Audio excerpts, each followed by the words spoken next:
नमस्कार सर्वांना. श्री स्वामी समर्थ. कसे आहात? सगळ्यांना आजचा दिवस आनंदाचा आणि आरोग्यदायी जावोत ही स्वामींचरणी प्रार्थना.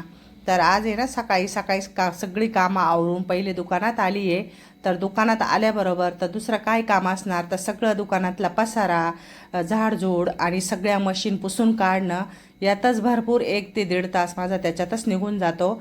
आणि ते पुसता पुसता इतकी धूळ आलेली असते ना, तर पूर्ण स्प्रे वगैरे मारून मी सगळा पसारा आधी आवरून घेते आणि त्यानंतर मशीनवर कपडा लावून असं कॉटनच्या कपड्याने पुसून घेते. तेव्हाच आपल्याला दिवसभर काम करण्यासाठी पण फ्रेश आणि फ्रेश मूड असतो आपला. आणि कसं असतं, मशीनला कपडा फिरवल्याशिवाय आणि आपण मशीनचं दर्शन घेतल्याशिवाय मी कधीच मशीनवर बसत नाही. कारण की हीच आपली खरी तर लक्ष्मी हीच आहे आणि त्याच लक्ष्मीने मला खूप सावरलं आहे, खूप साथ दिली आहे. खरं लक्ष्मी तर हीच आहे. आणि ह्या कचऱ्यामध्ये धुळीमध्ये आपल्याला आवरायला पण असा फ्रेश मूड वाटतो. कारण की कसं असतं, मशीनवर कितीही धूळ आली ना, एक कपडा जरी हलक्या हाताने फिरवला ना, तरी मशीन अशी स्वच्छ दिसते आणि दिसायला पण एकदम प्रसन्न वाटतं. तर सगळ्यात पहिले आल्याबरोबर मोठी मशीन, ह्या बाजूची पिकोची मशीन, तर ह्या सगळ्या 3-4 मशीन आहे. तर ह्या सगळ्या मशीन पुसून काढते. आणि दिवसभर आहे ना, इथं पूर्ण रोडला जवळच दुकान आहे, तर वाऱ्याने खूप अशी धूळ येते, कचरा येतो. मग 2 वेळेस तरी आपल्याला काउंटरला कपडा फिरवावा लागतो. तर ही जी स्प्रे बॉटल केलेली आहे ना, तर मी तुम्हाला मागच्या 1-2 व्हिडिओमध्ये दाखवली होती. तर ज्या ताईंचं दुकान असेल किंवा घरात आपण जे स्प्रे बॉटलमध्ये आहे ना, थोडंसं गोमित्र, हळद आणि थोडंसं गुलाबजल, गंगाजल थोडंसं टाकून आणि सगळ्या दुकानामध्ये कुठेही आपल्याला पुसायचं असेल ना, तर तिथं आपण ते स्प्रे करून पुसू शकतो. त्याने काय होतं, आपल्या दुकानामध्ये ज्यांची जी काही वाईट शक्ती असते ना, ती बाहेर जाते आणि आपल्या दुकानामध्ये पॉझिटिव्हिटी येते, असं होतं. त्यामुळे मी नेहमी गोमित्र आणि गंगाजल, गुलाबजल नेहमी दुकानामध्ये शिंपडते आणि दुकानात त्यामुळे एकदम फ्रेश आणि प्रसन्न वातावरण असतं. आणि कसं असतं, दिवसभर भरपूर सारं कस्टमर असतं दुकानामध्ये.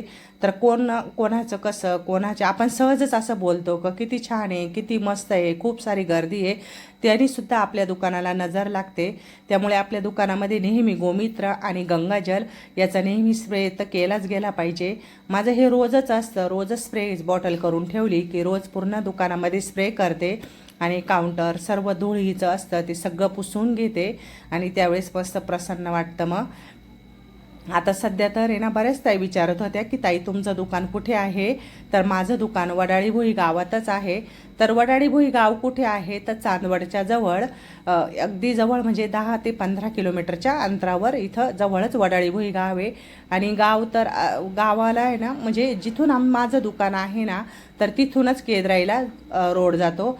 तर जे कोणी इकडनं येत असतील ना, खानदेश भागातून येत असतील किंवा इकडनं नाशिक, ओझर, पिंपळगाव इकडनं येत असतील, तर तुम्ही केद्राईला जाताना तुम्हाला आपलं दुकानाचं दुकान दिसेल लगेच. आणि दुकानाचं नाव आहे योगेश्वरी लेडीज टेलर्स. तर असं लांबूनच लगेच दिसतं. तर सगळ्यांनी कोणीतरी आपलं, कोणी सबस्क्रायबर, कोणाला यायचं असेल तर त्यांनी नक्की आपल्या दुकानाला एकदा तरी भेट द्या. आणि एकदम जवळचे, जास्त काही कुठं मध्ये जायचं नाही, कारण दुकानाच्या समोरून तुम्हाला केद्राईला जाण्यासाठी रस्ता आहे. आणि त्याशिवाय ना, म्हणजे लगेच असं मध्ये कुठं जायचं पण नाही. आणि केद्राईला हाच जो रोड आहे ना, तर ह्याच रोडनी केद्राईला जाता येतं. आता दुकानाची सगळी साफसफाई पण करून झालेली आहे. तर दुकानाची साफसफाई करून झाल्यानंतर मग त्यानंतर मी जे कस्टमरचे ब्लाऊज आहे ना, तर ते काढून ठेवलेले. आता जे रात्रीच काढून ठेवलेले असतात ना, तर ते ब्लाऊज पहिले शिवायला घ्यायचे. काही कटिंग केलेले असतात. कटिंग तर जास्तीत जास्त मी रात्रीचीच करते. रात्री ब्लाऊज कटिंग करून ठेवले की सकाळीच आलं की आपल्याला फक्त झाडझूड करून आणि सगळे स्वच्छता करून आणि मग त्यानंतर आपण मग ब्लाऊज शिवायला पटकन सुरुवात करता येते. आणि ब्लाऊज जर कटिंग जर नसले ना, तर आपल्याला 2 ते 3 वाजता मग खूप वेळ लागतो. आणि आता सध्या तर इतकी गरमी आहे, खूप उन्हाळा, इतकी उष्णता आहे ना, बाहेर तर इतकं म्हणजे असं खूप असं कडाक्याचं ऊन पडलेलं आहे. त्यामुळे दिवसभर आहे ना खूप कंटाळा येतो. त्यामुळे मी रात्रीचे ब्लाऊज कटिंग करून ठेवते आणि सकाळीच दुकानात आल्याबरोबर सगळी कामं आवरल्यानंतर, दुकानात सगळं पसारा वगैरे आवरून झाला की त्यानंतर मी ब्लाऊज शिवायला बसते. आणि ब्लाऊज शिवायला पण मग कंटाळा येत नाही. मग आता हे जे क्लास चालू केलेले आहे ना शिवण क्लास, तर त्यासाठी ना आपल्याकडे भरपूर अशा मुली आलेल्या आहे. आता बॅच चालू करायची आहे मला. तर काही मुलींचे आहे ना पॅटर्न काढून झालेले आहे, तर आता पॅटर्न काढायचे त्यांचेवाले. तर एक दोन ताईंनी ना घरून पॅटर्न काढून आणले होते, तर ते पॅटर्न आता इथं दुकानात आल्यानंतर मी चेक करून घेते का पॅटर्न बरोबर आहे की नाही आहे.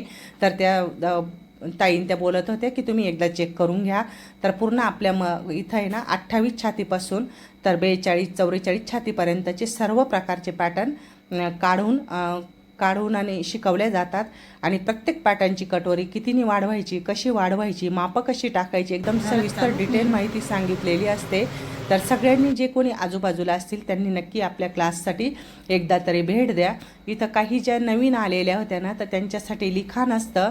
तर 4-5 पेजचं तरी लिखाण आहे. म्हणजे ते लिखाण काय असतं, तर आपले ब्लाऊजचे मापं, छातीचे मापं, ब्लाऊज शिवण्याची पद्धत, प्रिन्स कट ब्लाऊज शिवण्याची पद्धत, हे सर्व लिहिलेलं असतं. मग ते पहिल्या दिवशी आल्या की त्यांचं हे लिखाण असतं. आणि त्यानंतर आपले हे जे रद्दी पेपर असतात ना, तर त्यावर हे पॅटर्न काढले जातात. रद्दी पेपरवर आहे ना थोडंफार चुकलं तरी आपण तो पेपर टाकून देऊ शकतो आणि दुसऱ्या पेपरवर आपण पॅटर्न काढतो. तर त्यासाठी हेच पेपर वापरणं योग्य असतं. आणि ज्यावेळेस आपलं पेपर पॅटर्न एकदम पक्कं झालं का, त्यावेळेस आपण एखाद्या चांगल्या पेपरवर आपण प्रत्येक मापाचं पॅटर्न काढू शकतो आणि प्रत्येक मापाचं पूर्ण पॅटर्न तयार करू शकतो. आता ही जी कटोरी आहे ना, तर ही कटोरी कशी वाढवलेली आहे, तर ही 32 छातीची कटोरी आणि ही दोघं पण साईडला 1.5 वाढवलेली आहे आणि सेंटर घेऊन मध्ये 1.5ला पॉईंट केलेला आहे.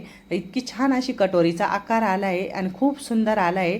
पॅटर्न काढतानाच आपल्याकडनं जे आकार अशी व्यवस्थित फिनिशिंगमध्ये येतात ना, तर त्याच वेळेस आपल्या ब्लाऊजला पण फिनिशिंग छान येते.